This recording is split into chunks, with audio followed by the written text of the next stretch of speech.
आम को विस्थापित मिया आमा जगह खन और आम क्षतिपूरण बांग एम कते दाल कते को लगा मिया मंत्री सुदम मार्डी रिन चामचा बेलचा को गुंडा गर्दी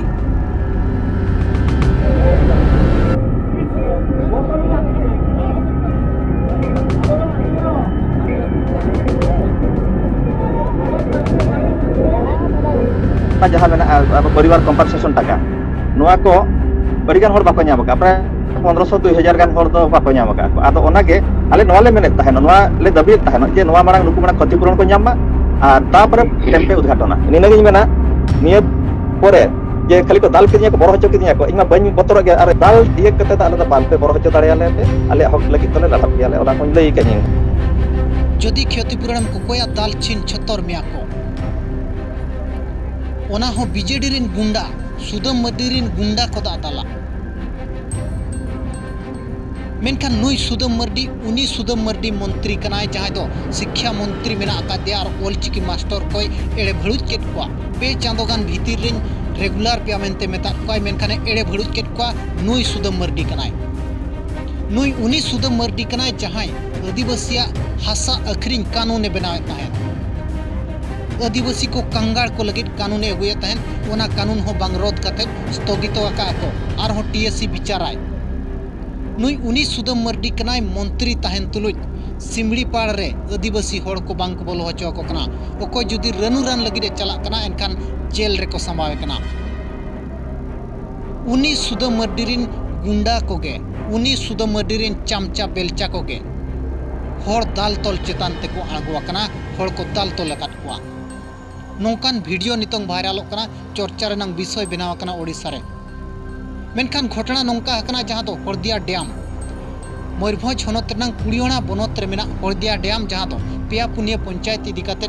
बनाव कना हरदिया डैम पूर्णापानी पंचायत बिस्ती प्रभावित कना मेनखान ओंडे जहां को विस्थापित हजार हजार होड़ उनको हजार हजार होड़ भीतिर खन 1500 2000 परिवार गान नितोंग भूर हो क्षतिपूरण बांग को जामका नितोंग हो ओड़ा मेना अकात गया उना डैम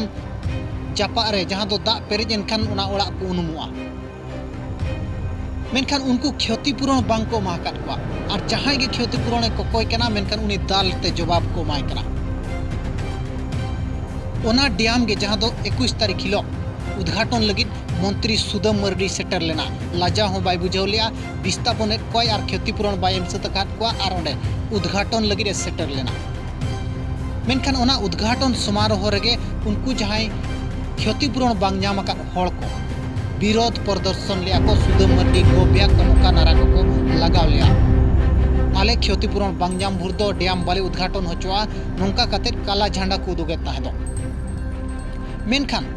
सुदम मार्डी ओंडे ताहे कना पुलिस प्रशासन को ताहे कना मेनखान सुदम मार्डी रिन गुंडा को उनको जहां काला झंडा को उदुगे ताहेन जहां को विरोध प्रदर्शन ताहेन जहां क्षतिपूरण बांग को नामकान होड़ को चेतान रे सुदम मार्डी रिन गुंडा को दाल केट को मेन दो ओना दादाल भीतिर रे आबो संताड़ होड़ हो मेना को आर तिना गान छतिक होड़ हो मेना को जहां दो बीजेडी रिन चामचा उतर कना को गुंडा को बना उतर कना 2012-13 करे खन क्षतिपूरण एमो हुयु कना मेनखान नितोंग भूर 24 सेटरेन गया क्षतिपूरण बांग को नामका चेदा बाय विरोधा कोई और ओंडे मंत्री उद्घाटन लगी रे चला केवल उनको काला झंडा के को उदुगे ताहे दो चे आसार कपी साब कते तो बाको मापा गपय दो बाको हेज लेना सुदम मार्डी लगा हम बाको हेज लेना सुदम मार्डी चेतान रे हमला हम बाको हेज लेना केवल काला झंडा उदुग कते विरोध प्रदर्शन ताहन को मेनखान सुदम मार्डी होय ताहे कान गया आइदिन गुंडा को संगे संगे उनको को दाल तोल केट को दाल छिनचतर केट को पुलिस से ताहे कान गया पुलिस प्रोटेक्शन बाय एम दाड़ियात को मेनखान ओको जदि विरोध प्रदर्शन आय मेनखान पुलिस उनी गिरफ्त आय चिकाय पुलिस मामला कना मेनखान आइदिन गुंडा को उनको दाल हचोयत को एन रे नुको आवाज दबामा नुको आवाज के सामना ते आलो हिजो मीडिया ते आलो हिजुमा नोआ सुदम मार्डी मेने आय पाले ओना जहां वीडियो रे दाले जमले मिट गमके आबो साला तहेन मेना आका दिया उनी साला गे बो रोपड़ा ओना घटना चेत ताहे कना आर आको दाबी चेत मेना ओंडेना समस्या ओका लका मेना ओना सनामा बो गपाल मारा जहां तो रायसेन मुर्मू पूर्णापानी पंचायत रिन कना पुन्नापानी पंचायत बानागाजार मेनते अतु को लैया नुई रायचंद मुर्मू के ओंडे विरोधे प्रदर्शने ताहन मेनखान नुई गे चेतान रेगे उन हिलोग को दाले कान ताहन और नुई के को दाले कान ताहन दो बीजेडी रेन चामचा बेलचा को ओना घटना सनामा आज ठेन खन बो बड़ाय ओना साथे जगदीश मुर्मू संताड़ी रिपोर्टर मेना आका दे आबो सला अकिन सला बो गपाल मारा नवा पूरे घटना इदी काते नुई गे उनरे रेन बीजेडी कर्मी जहां मेना आका को बीजेडी रेन कर्मी जहां मेना आका को उनको गुंडागर्दी लेकाते और बांगमा सुदम मर्डी रेन जहां चामचा बेलचा को मेना आका को उनको चामचा बेलचा कोगे गुंडागर्दी काते नुई रायचंद मुर्मू कोगे को दाले कान ताहन नुकिना गे वीडियो वायरल कान ताहन आपे पे नेल अकात गया सोशल मीडिया रे मेनखान घटना नवा कना हरदिया डैम इदी काते नवा इदी काते गे तेहन बो गपाल मारा को चेत को कोकोय कना चेत तको दाबी मेना और चेदा को विरोध प्रदर्शने ताहन और ओकोय को दादाल रे को ताहे कना नवा को सनामा बो गपाल मारा और जगदीश गमके तिकिना हो मतामत नवा चेतान रे बो इदिया अच्छा एहोब रे रायचंद मुर्मू अबिन कुली बिना अबिन के इनलो बिन विरोधे ताहन हाँ जहार के सनम को अलिंग गिलिंग विरोध ताना विरोध ना कारण तो हुयुक कना आले जो नो हरदिया रिजर्वर भितिर रे आले प्राय पेया पंचायत रे पूरा पंचायत सारा बांगा किछि किछि अतु मेना ओना जायगा रे अडिगान गे हर नोआ अबो जहाना सरकार योजना जहां मेना अब परिवार कंपनसेशन टाका नोआ को अडिगान हर बाको न्याम का प्राय 1500 2000 गान हर दो बाको न्याम का को आदो ओना गे आले नोआ ले मेने ताहेनो नोआ ले दबी ताहेनो जे नोआ मांग नुकु मांग क्षतिपूरण को न्याम और तापर टेम्पे उद्घाटना और ओना गे आले दले विरोध ताहेनो आदो आले तो शांतिपूर्ण भाव ते गेले विरोध का आले अब ना जहां संविधान व्यवस्था रे जहां मेना जहां तिना इने भितर गेले ताहे कना आदो उनको दो अच्छा दाल के पिया को कोई कना को उनको तो बीजेडी रिन उनको तो गुंडा कना को बीजेडी मा बइन मेता का बीजेडी हो जहां उनको तो जहां दलो सला मेना को उनको तो बेस्ट को बड़ाया संविधान विषय को बड़ाया आदो उनको तो बीजेडी तो बांग करा बीजेडी गुंडा कना को बीजेडी रिन गुंडा कना को उनको जेहेतु जुदी हुनंग आको मिटे राजनीति होड़ खान तो किछि संविधान विषय को बड़ाय का को आदो उनको तो इन उनको तो गुंडा गिन मेता को कना उनको तो अच्छा उनको जहां दादाल होड़ उनको हम अब संताड़ को ताहे कना आदिवासी को ताहे संताड़ मिटन इnya चिन्ह भितर मिटन संताड़ मेनाया और दो जतो दिकु को ताहे कना जहां चिन्ह काट को अच्छा नय जहां लका बिन मेन किया दो माने नो डैम नुनंग दिन हुइना 35 वर्ष तायम नय को उद्घाटन और 1500 2000 परिवार गान बांग को नाम चाबा का क्षतिपूरण माने चेत लका नो घटना माने डिले को बड़ाई कते गे बाको मा को कना बड़ाई कते माने नोका है कना उनको दो दलाल हाबड़ रे को पड़ाप कना को और दलाल बांग साब लेको खान दो पैसा बांग न्यामोआ जहां जुदी 9 लाख टाका न्यामो और 1 लाख गान टाका तो उनको दलाल को इदिया आदो ओने ओनागे इनि विरोध ताहेनो आले जुदी दिकु को न्यामे एको संताल हर दो चिदा बाले न्यामा आदो ओने ओनागे अलिन दलिन विरोध ताहेनो जहां संताल हो जुदी जहां चालक न्यो गया उनी दो को एमाय कना और बका न्यो हर दो बाको एमा को कना एप्लीकेशन को ऑल इदी ako चलाक कना को खर्चो काते हतावे ako दुहड़ा धावते तो ना एप्लीकेशन बांग न्यामो कान ताको आर को कोई का एप्लीकेशन अच्छा उनका आरो को एम को उनका ते दड़ ते को दड़ प्राय 14 मसिया 12 मसिया ओनन खन माने दड़िया को 2012 14 हाँ माने 12-13 मसिया खन नुकु को दड़िया नितंग भुर क्षतिपूरण बांग को एमात को विस्थापित केट को आको जगह जमी को इदी किया डैम को बनाव के आर को उद्घाटन एनखान आपे नोआ को इदी काते गे पे विरोध ताहे हां नोआ इदी काते काले दल विरोध ताहे अच्छा नो विरोध करके आपे चेतान रे नोका को दाल तोल केट पिया होय तापरे आर हम बिन मेने ताहेन माने आपे हो ओंडे नि इफेक्टेड होड़ कना पे आपे हो विस्थापित होड़ कना हां होय आले तो नोय जरा जो आले हो विस्थापित एरिया रेन गे आले हो निहल विस्थापित कना आले को दले न्याम काले जुदी आले ले न्याम आले नुकु एटा होड़ चेदा बाको न्यामा जहां जे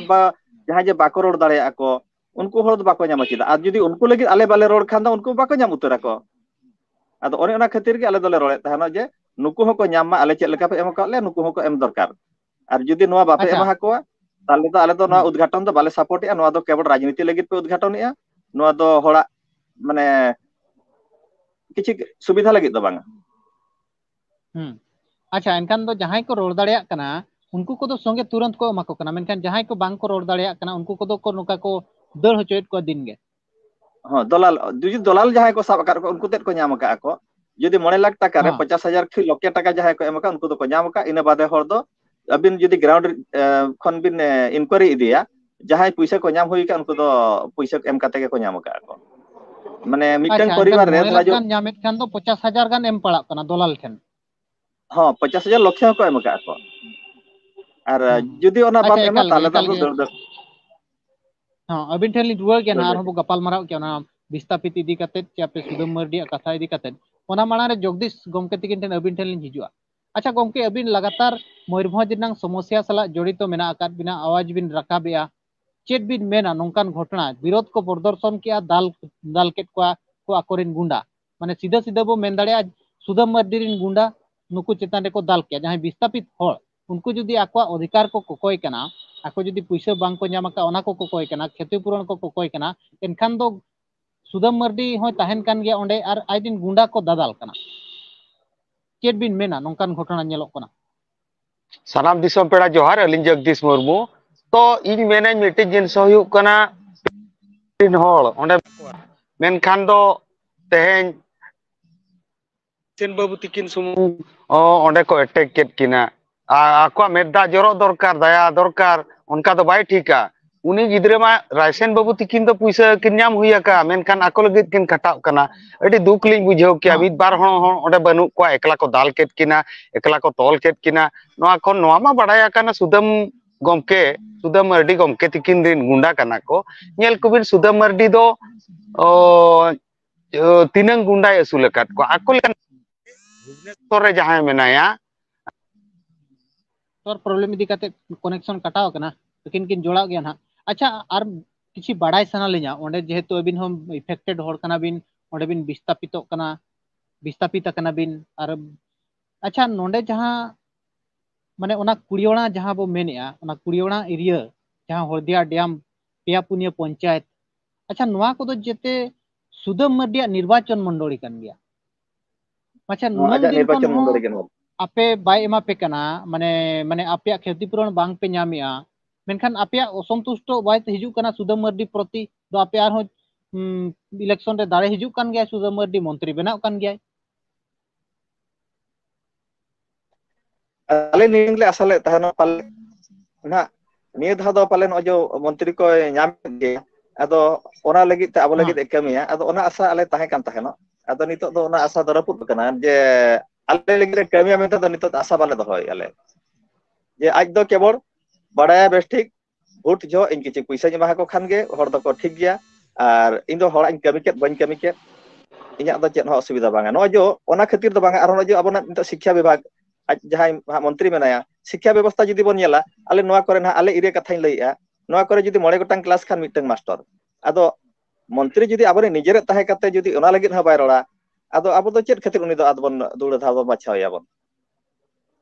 नोआ शिक्षा विभाग अडी दुर्बल मेना माने हर हो नुका हरना व्यवस्था हो खराब गया आ नोआ शिक्षा जेहेतु जहां विभाग रे हना ओना विभाग रेना माने नितो शिक्षा अडी माने दुर्बल के मेना शिक्षा व्यवस्था अच्छा हां जगदीश मुर्मू गमती किन किन रुआड़ हेजना अच्छा गमके अबिन ठेन खन बाडाय सना लिया माने नोय जहां समस्या नोंका बारंबार नेलोक कना आर गुंडा गर्दी नोंका को गुंडा गर्दी नेलबिन गुंडा गर्दी अलिन दिसम रे अबो बीजेडी जतो नेता तो बीजेडी नेता बाको खरापा मेनखान नुकुआ इना गया नेलबिन डॉक्टर अच्युत्य दो 40,000 गिद्रे असुलकात को 40,000 गिद्रे असुलकात को किंतु नोडे तो वे तो सुदम मर्डी दो 40,000 गुंडा असुलकात को गुंडा मा दाल को पे जहां उतोड़ना कथा रकाबा दाले पे ओना के उनी हो मिटा बीजेडी एमपी कांता है डॉक्टर अच्युत्य हो सुदम मर्डी हो मिटा बीजेडी मंत्री कनाय किंतु डिफरेंट नेलबिन किना बोका किना बोहो रे हातांग चिंता धराय बिन अबिन नेल कुबिन आको चिंता धारा चेन आम दो गुंडाम दो अकाट को 40,000 अच्युत्य दो टूर आदिवासी गिद्रे दो अकाट को लाजाव बाबिन बुझावया ओका हिलो इन तेहन अपील को पे पंचायत रिन होड़ अडी जुर जुमिदो पे ताबो सारा दिसम पाड़ा रिन मेना को अडी दुख बुझाव कना तो निना मिटी दुखिन बुझावा आको को दादाल को तो को हुयुक कना पुलिस वाला को दालेया नोआ मिटा रूल मेना पुलिस वाला दालेया को मानिया को ओना हुई दाड़िया किंतु ओना दो बांग कना नोडे दो ये जहां वीडियो रे विजुअल लिन नेले ताहे उनको बीजेडी हड़ को दाल के दिया चेदा चेद अधिकार मेना दाल रे अरे सारा भारत रे महात्मा गांधी चेद अकाद बोना विरोध दबो प्रदर्शन दाड़ेया नुकिन अकिना इच्छा कथा किन प्रदर्शन है ओडे खांडा कपि दो बकिन निदिया का बंदूक हो बकिन निदिया का पुलिस वाला को अटकाव खान को अटकावया पुलिस वाला कमी कना नुकुआ कमी दो डायरेक्ट बडायो कना तीनंग नंबर कुमड़ू कना को तीनंग नंबर एड़े कना को नोडे खन के बडायो कना आपे दो पब्लिक अटैक लगी ओकोय बीजेडी कर्मी ओकोय धर्माय माका पेनिया तीस गुदा मरडी माकावत कोय चे लगी पुलिस को कमिया पब्लिक दाल दो तीसों वादो अलिन मजी बाबा हिसाब तिलिज मेना बिचार आखड़ा रे हो निया गिलिन बिचारा मजी आपे ओना गिन मेना सारा ओडिसा रे मजी बाबा को नोबो बिचारा पुलिस कना को दाला को पुलिस कना को तोतोला को पुलिस को अरेस्ट बना उनको कमी कना किंतु सुदम रिन गुंडा नुई राशन गोमके तिकिन उनकिन मिन मजी ओपन कना किन मिन अतुरिन सुसरिया कना किन तो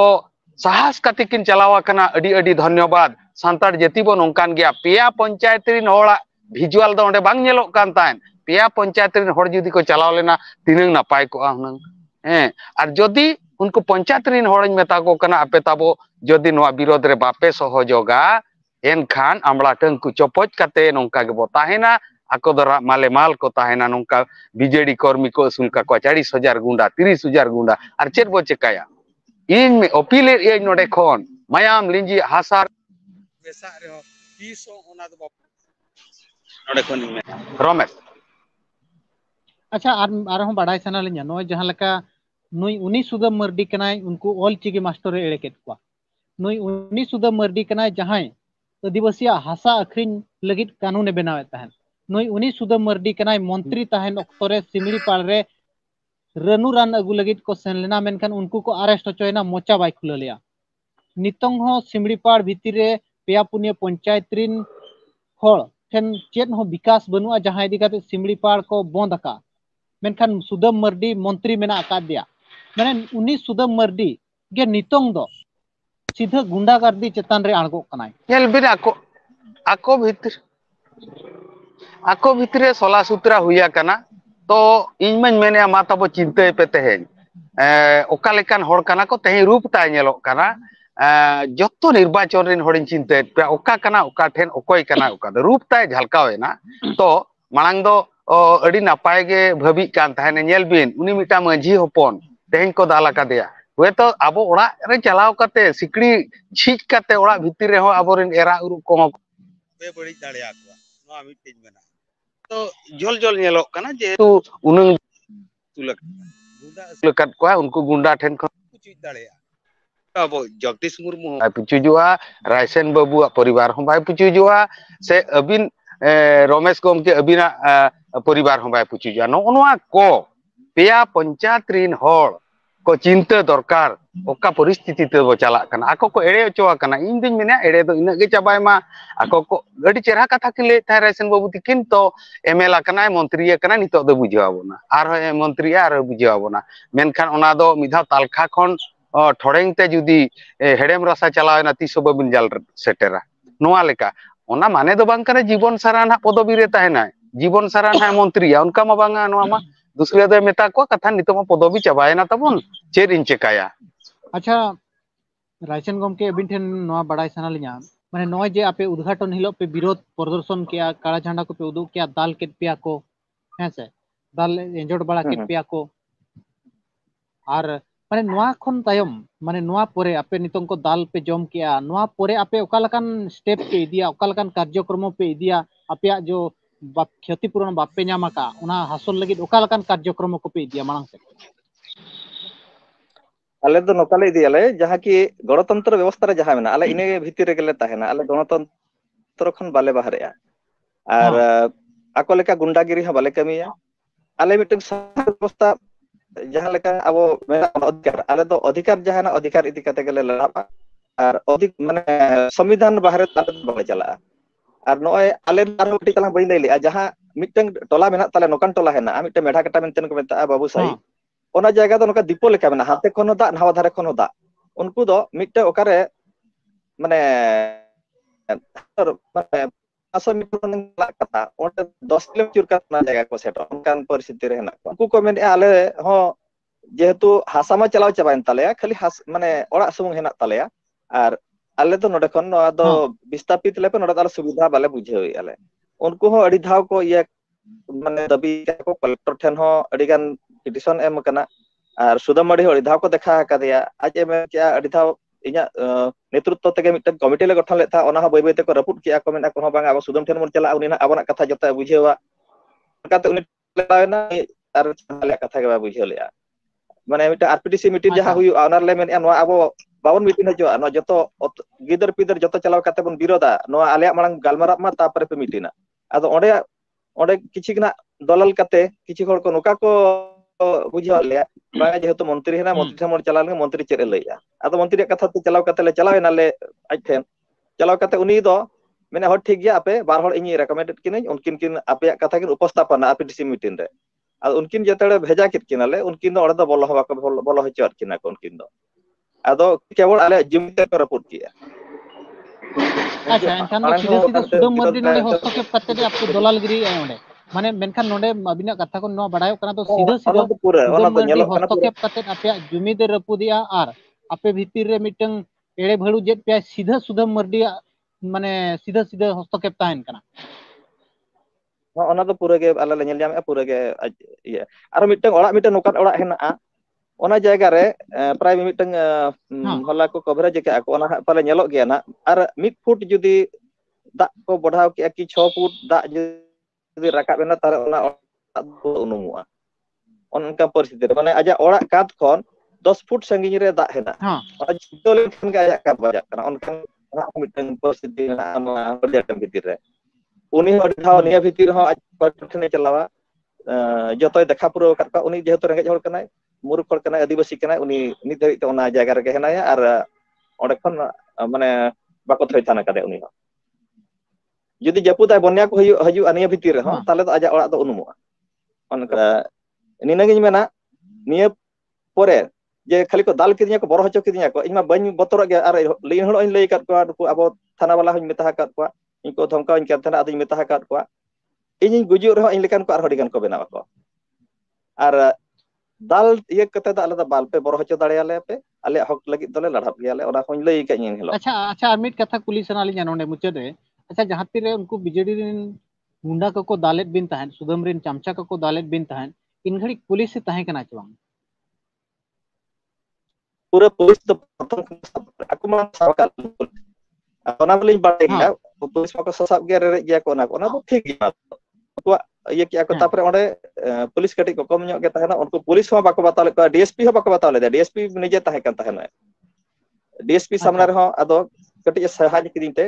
ado hate to bako dal DSP ho bako bataw ko dekana one onka ha